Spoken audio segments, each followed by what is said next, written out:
Hello friends, मेरा नाम है योगेंद्र कुमार और welcome to my YouTube channel Kaimdham. और आज हम पढ़ने वाले हैं ब्रेड्स रूल और उसके एप्लीकेशंस के बारे में कि उसका क्या यूज़ होता है और रूल क्या होता है। ठीक है।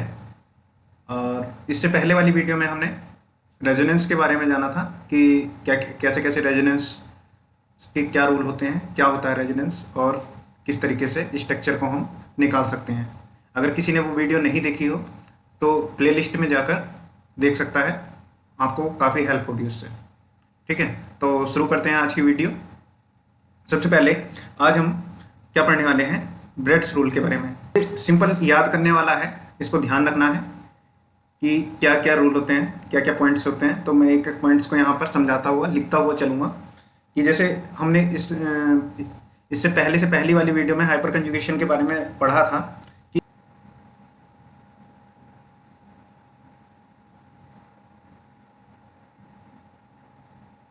Hyperconjugation is directly proportional to the bond length of pi bond. Bond length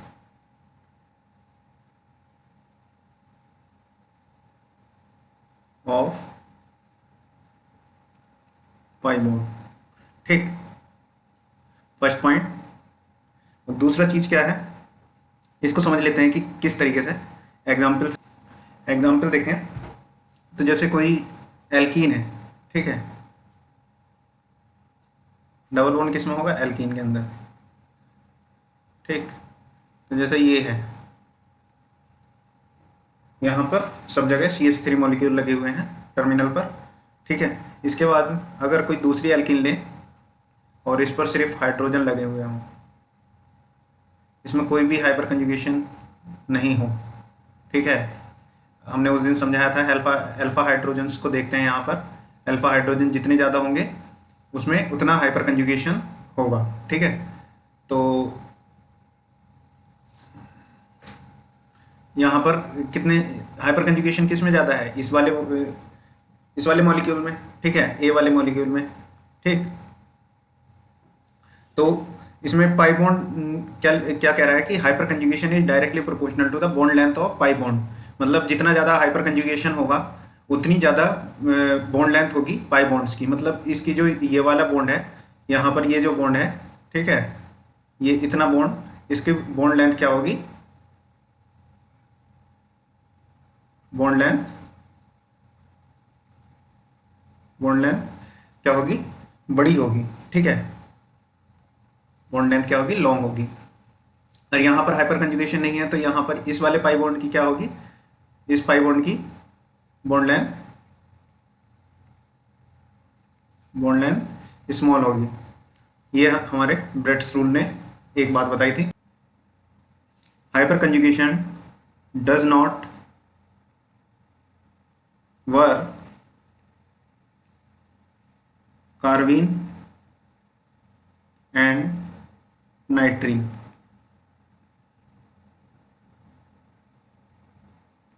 ठीक है, जो ये कार्बिन होंगे, ठीक, और जो नाइट्रीन होगा,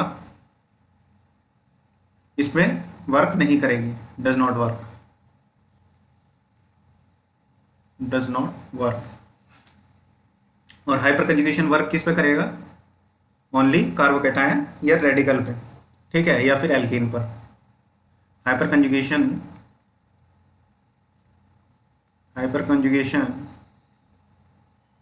is applied only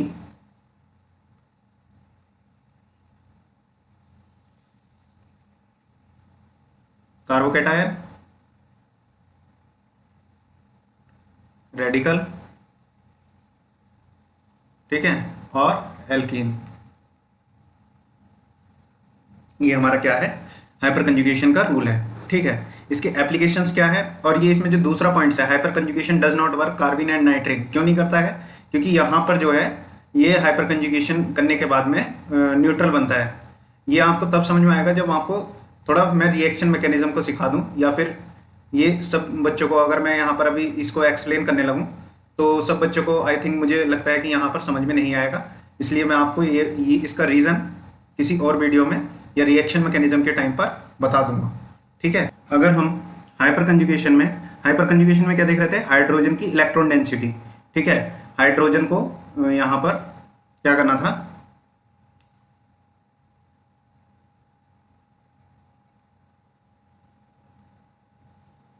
ठीक, कार्बोकैटायन यहाँ पर। और अगर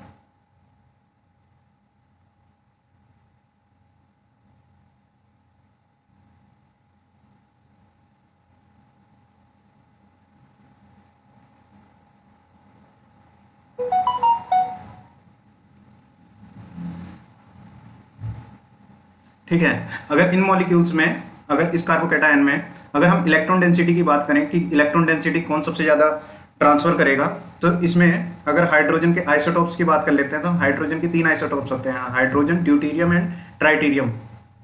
ठीक है, तो इसको हम एच, डी और टी के नाम से यहाँ पर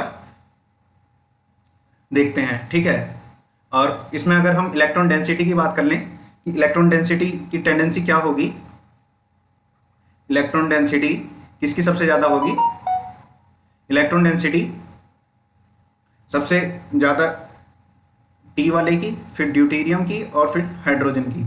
ठीक है, अगर हम इलेक्ट्रॉन डेंसिटी में देखें तो सबसे ज़्यादा स्टेबल कौन होगा, यहाँ पर ये वाला, ठीक, क्योंकि यहाँ पर डी और टी है, ड्यूटेरियम एंड ट्राइटियम। ठीक है, isotopes of hydrogen, electron density, ये अगर ये मतलब अलग से है, ब्रेड्स रूल में नहीं है, ये मैंने अलग से बता दिया यहाँ पर। इसके बाद बात कर लेते हैं यहाँ पर ब्रेड्स रूल एप्लीकेशंस के बारे में। ठीक है,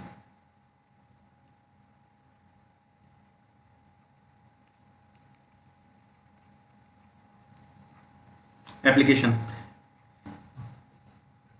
तो इसने क्या बोला कि ब्रिज हेड कार्बन पर, मतलब ब्रिज हेड का मतलब क्या है कि जैसे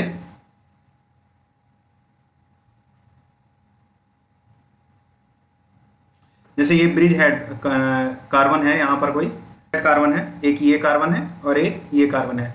ब्रिज हेड कार्बन पर कभी निगेटिव चार्ज जो है रेजोनेंस शो नहीं करेगा। जैसे कि मतलब जैसे यहाँ पर निगेटिव चार्ज है मान लो, ठीक है, यहाँ पर निगेटिव चार्ज है और ये इसी के पास में अगर पॉजिटिव चार्ज है तो ये कभी भी इस फॉर्म में नहीं होगा, यहाँ पर ये पाई बॉन्ड नहीं बनेगा। ठीक है, ये यहाँ पर ही रहेगा। ठीक, तो अगर हम इसको लिखें वर्डिंग में तो सिंपल अपनी भाषा में लिख लीजिए, मैं यहाँ पर सिंपल लिख देता हूँ कि ब्रिज हेड मॉलिक्यूल के पास में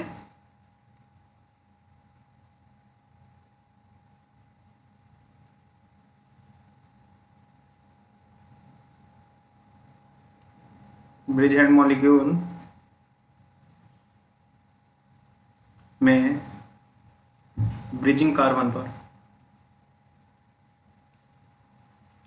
ब्रिज कार्बन पर डबल बॉन्ड या पाई बॉन्ड नहीं होगा। ठीक, दूसरी चीज,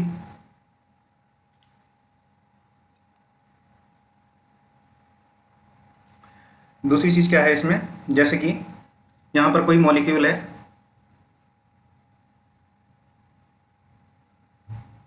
नाइट्रोजन है, ठीक है, और नाइट्रोजन में यहां पर डबल बॉन्ड हो या लोन पेयर हो, यहां पर लोन पेयर है, ठीक है, नाइट्रोजन के ऊपर, और यहां डबल बॉन्ड है, ठीक है, पाई बॉन्ड, तो यहां पर ये कभी इस तरीके से शो नहीं होगा। ठीक है, इस तरीके से शो नहीं करेंगे।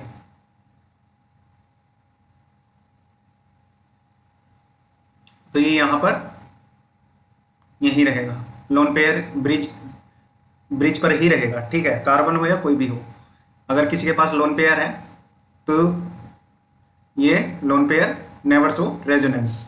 ठीक, दूसरा पॉइंट्स क्या है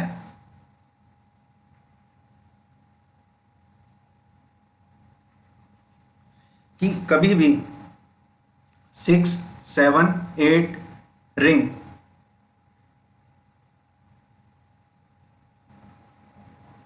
six seven eight membered ring के मॉलिक्यूल में ट्रिपल बॉन्ड नहीं होगा। ठीक है,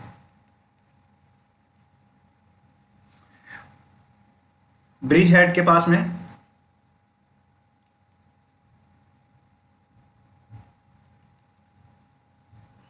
ब्रिज हेड मॉलिक्यूल में ब्रिज हेड कार्बन की बात चल रही है यहां पर। Bridge head carbon, bridge head के पास कार्बोकैटायन नहीं बन सकता है, नहीं बन सकता। ठीक, फॉर एग्जाम्पल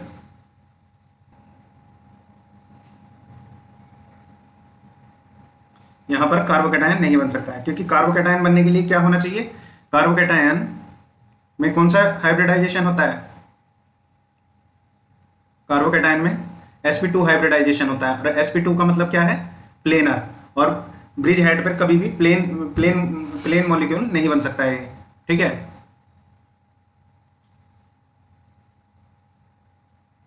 तो यहां पर ये नहीं बनेगा। ठीक है, और जब कार्बोकैटायन नहीं बनना है तो यहां पर जो न्यूक्लियोफिलिक सब्स्टिट्यूशन रिएक्शन है SN1 रिएक्शन, वो भी नहीं होगी। ठीक है, क्योंकि जब कार्बोकैटायन ही नहीं बनना है यहां पर, तो किस चीज का SN1, ठीक है, SN1 रिएक्शन नहीं होगी। ठीक, और जब SN1 नहीं रिएक्शन होगी तो एलिमिनेशन भी नहीं होगा कुछ। ठीक है, तो E1 भी नहीं होगी, E1 रिएक्शन भी प्रोसीड नहीं होगी। ठीक है,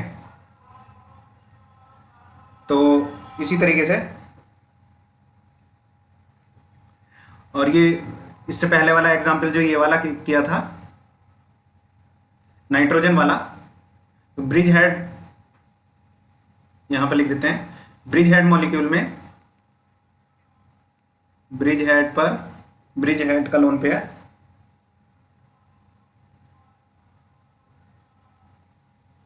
ब्रिज हेड पर लोन पेयर नेवर शो, क्या चीज यहां पर क्या नहीं कर सकते हैं, नेवर शो रेजोनेंस, क्योंकि यहां पर भी क्या होगा, डबल बॉन्ड आएगा। डबल बॉन्ड आने से क्या होगा, sp2 करेक्टर, sp2 से क्या होगा, प्लेनर होगा। और यहां पर ब्रिज हेड पर कभी भी प्लेन नहीं बन सकता है, प्लेनर मॉलिक्यूल नहीं बन सकता है। ठीक है, ब्रिज हेड कार्बन पर लोन पेयर नहीं शो कर सकता है, 6 7 8 रिंग में ट्रिपल बॉन्ड नहीं हो सकता है। हाँ, बल्कि 9 जो मेंबर रिंग होगी वहां से बनना स्टार्ट हो जाता है। ठीक है, ब्रिज हेड पर कार्बोकैटायन नहीं बन सकता है, और जब कार्बोकैटायन नहीं बनेगा तो कहीं का SN1 भी नहीं होगा, SN1 रिएक्शन नहीं होगी, E1 रिएक्शन भी नहीं होगी। ठीक, तो यही यहाँ पर, और यहाँ पर अगर ब्रिज हेड कार्बन पर रेडिकल भी है तो रेडिकल भी क्या करेगा, रेजोनेंस शो नहीं कर सकता है। ठीक है, ब्रिज हेड मॉलिक्यूल के पास में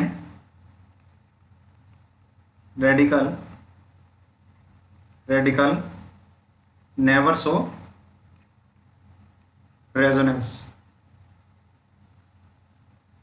ठीक है, तो ये था हमारा कुछ ब्रेड्स रूल और उसके एप्लीकेशंस।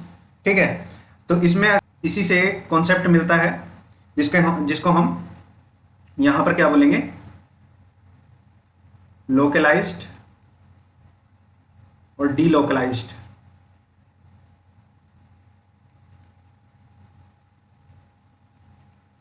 लोन पेयर, लोकलाइज्ड मतलब जो कि इलेक्ट्रॉन मूवमेंट नहीं करेगा, और डीलोकलाइज्ड का मतलब है कि जो रेजोनेंस शो करेगा, जिसका इलेक्ट्रॉन मूवमेंट शो करेगा। ठीक है, तो जैसे हम एग्जाम्पल ले लेते हैं। ठीक है, इसमें अगर हम एग्जाम्पल लेते हैं, ठीक है, जैसे ये नाइट्रोजन है, नाइट्रोजन के पास क्या है, लोन पेयर। ठीक, और एक नाइट्रोजन क्या है,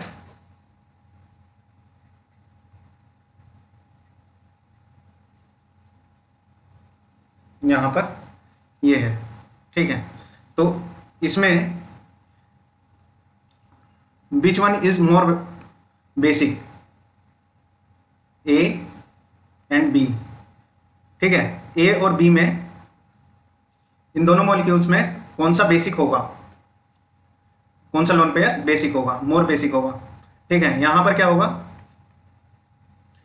ये तो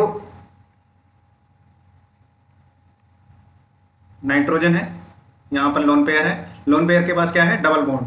लोन पेयर के पास अगर डबल बॉन्ड है तो ये यहां से यहां और ये यहां से यहां मूवमेंट कर सकता है, मतलब ये रेजोनेंस में पार्टिसिपेट कर सकता है। लेकिन यहां पर कोई भी लोन पेयर को रेजोनेंस करने के लिए कोई भी आसपास में पाई बॉन्ड नहीं है, तो जिससे कि ये वाले लोन पेयर यहां पर मोर बेसिक होगा। ठीक है, मोर basic lone pair.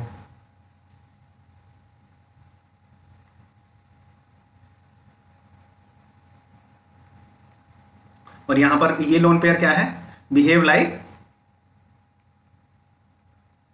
Pi bond.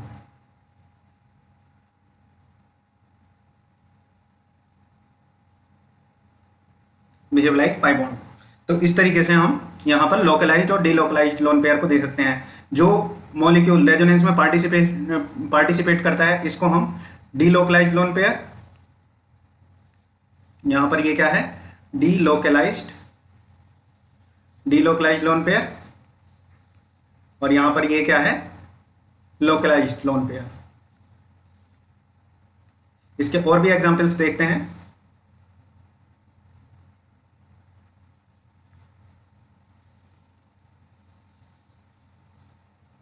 तो इस तरीके से हम यहां पर क्या बोल सकते हैं, जो एनायन या फिर लोन पेयर है वो टू टाइप्स के होते हैं।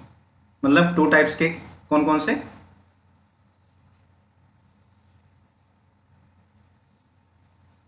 एक तो लोकलाइज्ड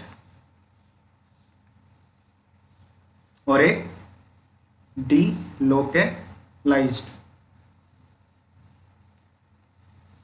डीलोकलाइज्ड। ठीक, एग्जाम्पल ले लेते हैं, एग्जाम्पल से समझते हैं इसको। ये 5 मेंबर रिंग है। ठीक, इसके पास में दो डबल बॉन्ड है और एक यहां पर भी निगेटिव चार्ज है। ठीक, यहां पर कोई मॉलिक्यूल्स के पास यहां पर भी निगेटिव चार्ज है। तो यहां पर कौन सा एनायन लोकलाइज्ड है और कौन सा एनायन डीलोकलाइज्ड है। तो ये वाला जो एनायन है यहां पर, ये वाला एनायन क्या होगा,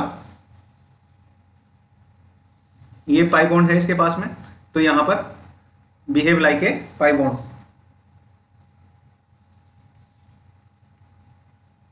बिहेव एज पाई बॉन्ड। और यहां पर क्या है, ये क्या होगा, यहां पर लोकलाइज्ड होगा।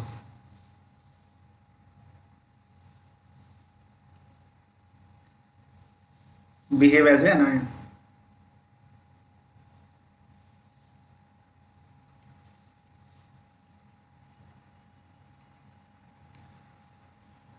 ठीक, इसी तरीके से अगर हम किसी दूसरे मॉलिक्यूल्स की बात करते हैं, जैसे ब्रिज हेड मॉलिक्यूल्स में बात करने लगे,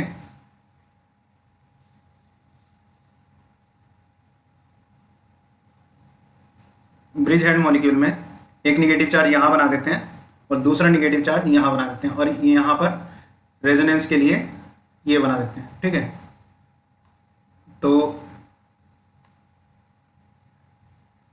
यहां पर कौन सा लोकलाइज्ड होगा, ब्रेड्स रूल के अकॉर्डिंग यहां पर पाई बॉन्ड नहीं आ सकता है। ठीक, तो इस तरीके से यहां पर क्या होगा, ये लोकलाइज्ड लोन पेयर होगा, और यहां पर ये क्या होगा, डीलोकलाइज्ड लोन पेयर होगा। ठीक है, ये लोकलाइज्ड लोन पेयर और यहां पर डीलोकलाइज्ड, यहां पर रेजोनेंस शो कर सकता है ये वाला। ठीक है, इसी तरीके से तीसरा एग्जांपल देखें।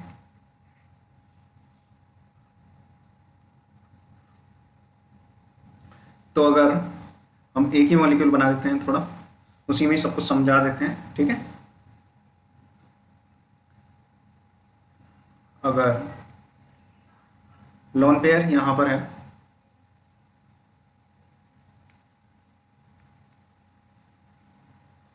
ठीक है, ये फिर से पायरोल बना दिया हमने। ठीक, और इसके साथ में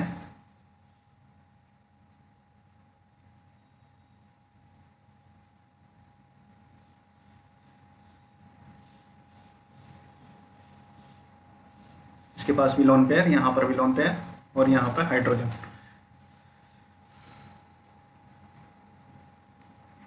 ए और बी, ए और बी में कौन सा लोन पेयर यहाँ पर,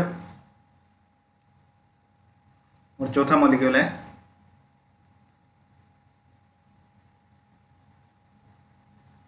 यहाँ पर क्या है कि यहाँ पर जो लोन पेयर है, ये लोन पेयर रेजोनेंस शो करेगा। किस तरीके से, यहाँ पर लोन पेयर है, ये यहाँ से यहाँ, ये यहाँ से यहाँ, तो यहाँ पर ये लोन पेयर किस तरीके से बिहेव करेगा, as a pi bond, behave as a pi bond, मतलब ये डीलोकलाइज लोन पेयर है। ठीक, और इसी तरीके से अगर यहाँ इस वाले लोन पेयर की बात करें तो ये वाला लोन पेयर कैसा होगा, डीलोकलाइज लोन पेयर, ये भी डीलोकलाइज लोन पेयर। और अगर डबल बॉन्ड के पास वाले नाइट्रोजन है तो यहाँ पर ये लोन पेयर अगर डबल बॉन्ड है पहले से तो यहाँ पर ये लोकलाइज्ड होगा। ठीक, लोकलाइज लोन पेयर बोलेंगे इसको,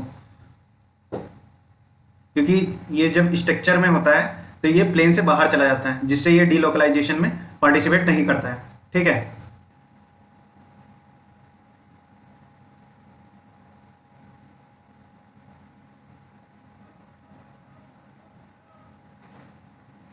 यहाँ पर कौन कौन से लोन पेयर,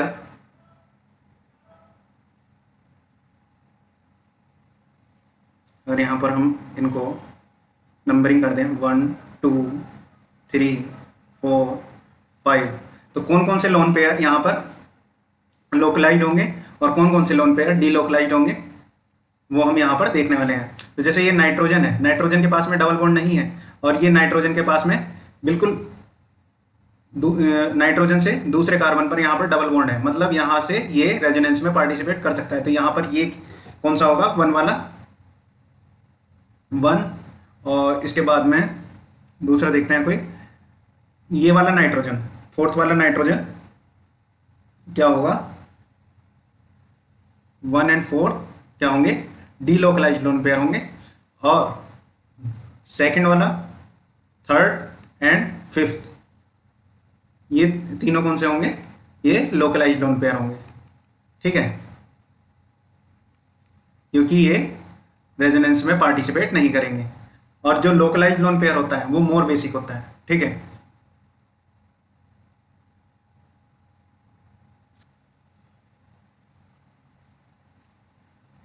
ये मॉलिक्यूल है कोई, अभी नाम जाने दो, वैसे इसका नाम प्रेडीन है। तो इसमें अगर हम रेजोनेंस की बात करें तो अगर रेजोनेंस बनाए इसका, तो ये लोन पेयर यहाँ से स्टार्ट नहीं करेंगे। ठीक है, ये लोन पेयर है, लेकिन ये कौन सा लोन पेयर है, लोकलाइज्ड लोन पेयर है। ठीक, लोकलाइज्ड लोन पेयर क्या करता है, रेजोनेंस में पार्टिसिपेट नहीं करता है। ठीक है, तो यहाँ से ये डबल बॉन्ड का रेजोनेंस दिखाएंगे। ठीक, यहाँ पर ये पॉजिटिव चार्ज होगा। ठीक, जब ये यहाँ से यहाँ जाएगा तो यहाँ पर क्या जाएगा, निगेटिव चार्ज, और लोन पेयर यहाँ पर है पहले से ही, और फिर ये डबल बॉन्ड इसको स्टेबलाइज करेगा, यहाँ पर पॉजिटिव चार्ज आएगा। ठीक है,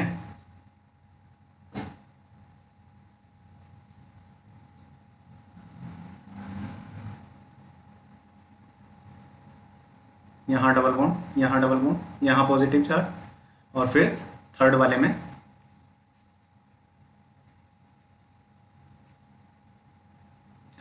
ये यहाँ से यहाँ जाएगा।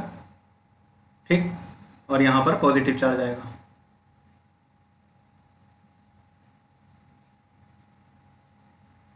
और फिर ये नेगेटिव चार्ज इसको न्यूट्रलाइज किया करेगा। ठीक,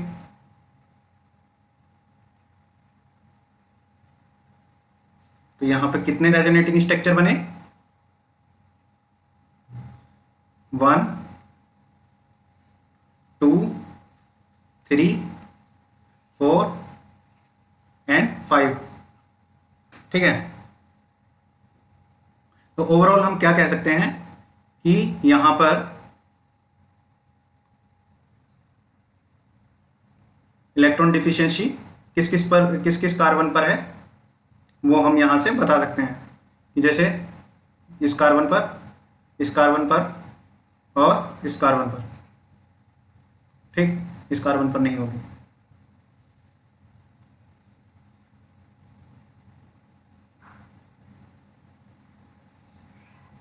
ये ओवरऑल बता दिया मैंने कि यहाँ पर इलेक्ट्रॉन डेंसिटी डिफरेंस कम होगा। तो यहाँ से ये हम एक नया कॉन्सेप्ट सीखा कि अगर यहाँ पर लोकलाइज लोन पेयर है तो वहाँ से हमें रेजोनेटिंग स्ट्रक्चर नहीं बनाने हैं, पाई बॉन्ड से स्टार्ट करना है, ठीक। अगर इस एग्जाम्पल में समझ में नहीं आया हो तो मैं अभी दूसरे एग्जाम्पल में समझा देता हूँ।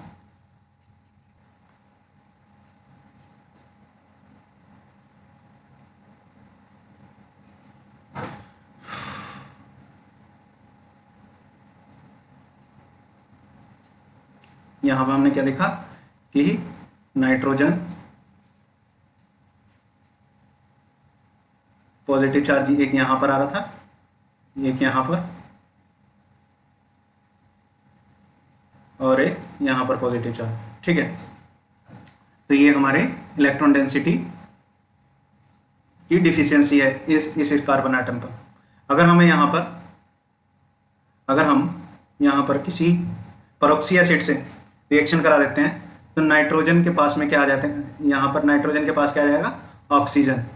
और फिर इसके बाद अगर हम इसका रेजोनेटिंग स्ट्रक्चर बनाएं तो ये जो रेजोनेटिंग स्ट्रक्चर होगा, पाई बॉन्ड से ज़्यादा इलेक्ट्रॉन डेंसिटी किसकी है, एनआईएन की। तो यहाँ से ये जो है इधर और ये इधर, तो फिर यहाँ पर अगर रेजोनेटिंग स्ट्रक्चर बनाएंगे तो नाइट्रोजन के भी 5, इस मॉलिक्यूल के भी क्या होंगे, 5 रेजोनेटिंग स्ट्रक्चर बनेंगे और इलेक्ट्रॉन डेंसिटी कहाँ कहाँ आएगी, यहाँ पर आएगी, ठीक है। तो 5वां एग्जाम्पल था, ठीक है, और 5वें एग्जाम्पल का ये समरी था और ये 6 एग्जाम्पल है, ठीक है। और इसमें रेजोनेटिंग स्ट्रक्चर जब बनाएंगे तो यहाँ पर इलेक्ट्रॉन डेंसिटी हाई होगी इस कार्बन पर,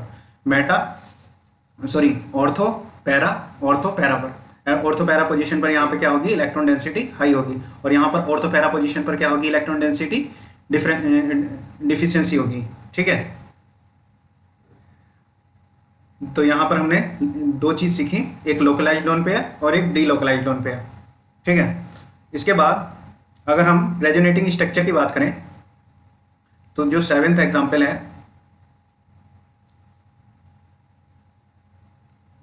नाइट्रोजन,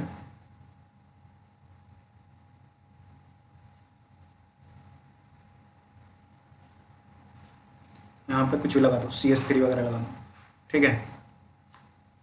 तो इसमें लोन पेयर कहाँ से मूवमेंट करेगा और इसकी क्या रेजोनेटिंग स्ट्रक्चर होगी, वो आप सब जो है मुझे